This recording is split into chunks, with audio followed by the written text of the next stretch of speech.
Halo anak-anak hebat, kita akan belajar PLPJ dengan materi perkembangan alat komunikasi di Jakarta. Selamat belajar! Jakarta sebagai ibu kota Indonesia selalu menjadi pusat perkembangan teknologi, termasuk dalam bidang komunikasi. Yuk kita telusuri perjalanan alat komunikasi di Jakarta dari masa ke masa. Sekarang kita akan mengenal alat komunikasi tradisional. Yang pertama adalah drum. Bunyi drum dapat menyampaikan pesan seperti peringatan bahaya, panggilan untuk berkumpul, atau bahkan kode rahasia. Yang kedua adalah asap. Asap digunakan untuk berkomunikasi jarak jauh, seperti ketika ada bahaya atau ada tamu yang dapat disampaikan. Yang ketiga adalah gong. Gong sering digunakan dalam budaya Asia untuk memanggil orang atau menandai peristiwa penting. Bunyi gong yang sangat keras dan nyaring dapat terdengar dari jarak jauh. Yang keempat adalah merpati pos. Merpati pos untuk mengirimkan pesan penting dalam jarak jauh. Merpati dilatih untuk kembali ke sarangnya setelah membawa pesan yang terikat pada kakinya. Yang kelima adalah kentongan. Kentongan adalah alat komunikasi yang terbuat dari batang kayu yang dilubangi. Bunyi kentongan yang khas digunakan untuk memanggil warga atau memberikan peringatan. Yang keenam adalah semafor. Semafor adalah sistem komunikasi visual yang menggunakan bendera atau lampu untuk menyampaikan pesan. Yang ketujuh adalah tanduk. Tanduk hewan seperti kerbau atau sapi sering digunakan sebagai alat komunikasi. Bunyi tanduk dapat digunakan untuk memanggil hewan ternak atau memberikan sinyal peringatan. Kemudian yang kedelapan adalah lonceng. Lonceng digunakan untuk berbagai tujuan, seperti memanggil orang ke gereja, menandai waktu, atau memberikan tanda bahaya.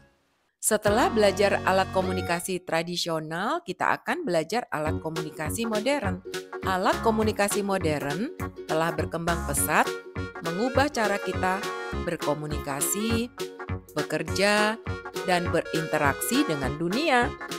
Berikut adalah beberapa alat komunikasi modern yang paling umum digunakan.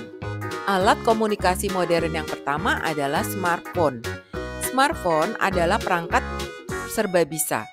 Fitur-fiturnya seperti memanggil suara, video call, pesan teks, email, internet, kamera, dan sebagainya menjadikan smartphone sangat populer saat ini. Yang kedua adalah komputer. Komputer adalah alat yang digunakan untuk memproses data dan informasi. Dengan komputer kita dapat mengakses internet, mengirim email, membuat dokumen, dan melakukan berbagai tugas untuk bekerja dan dunia pendidikan. Alat komunikasi modern yang ketiga adalah tablet. Tablet adalah perangkat komputer portabel dengan layar penuh yang lebih besar dibandingkan smartphone. Yang keempat adalah laptop. Laptop adalah komputer portabel yang lebih besar dan lebih kuat dibandingkan tablet. Laptop sering digunakan untuk bekerja, belajar, dan bermain game. Yang kelima adalah smartwatch. Adalah jam tangan pintar yang dapat terhubung dengan smartphone. Benda ini dapat digunakan untuk menerima notifikasi, melakukan panggilan telepon, dan melacak aktivitas fisik. Yang keenam adalah perangkat audio. Ada headset, digunakan untuk mendengarkan musik. Lalu speaker digunakan untuk mendengarkan musik atau suara dari perangkat lain dengan volume yang lebih keras. Yang ketujuh adalah perangkat komunikasi visual. Ada webcam, digunakan untuk melakukan panggilan video atau merekam video. Kemudian proyektor digunakan untuk menampilkan presentasi atau video pada layar yang lebih besar. Yang kedelapan adalah internet. Internet adalah jaringan global yang menghubungkan jutaan komputer di seluruh dunia.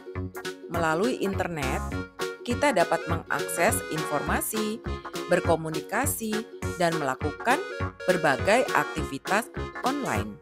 Yang kesembilan adalah aplikasi komunikasi.